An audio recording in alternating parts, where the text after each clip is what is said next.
Aluminum. It's a very important metal that we cannot live without. We make airplanes with aluminum. We make soda pops with aluminum. We cover our lasagna with aluminum. But it's not an element that you can directly find in nature.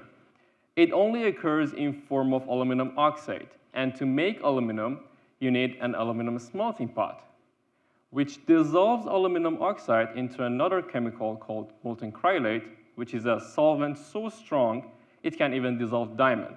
Once you get the solution of aluminum oxide and cryolate, it passes a massive electrical current through the solution from top to the bottom, which detaches oxygen atoms from aluminum oxide.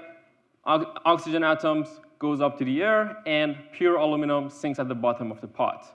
Now, because it deposits underneath the layer of solution, you cannot directly see how much aluminum is inside the pot.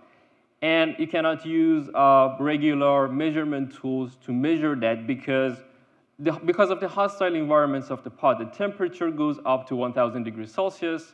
There are corrosive chemicals and vapors all over the place. Pretty much everything inside the pot is trying to kill you, one way or the other. And so smelters, aluminum smelters, have been relying on primitive methods. They poke a dipstick inside the pot all the way, and then take it out and visually inspect the markings, a similar way that we used to measure how much oil is inside the car's engine. And so it's only as accurate as a dipstick measurement can get. You cannot expect much, not to mention how difficult it is to do in a smelting pot. Well, that's one side of the problem, the measurement. From a different perspective, aluminum smelting is extremely energy intensive. It takes almost double the electricity than an average Canadian household uses in a year just to make 1 ton of aluminum.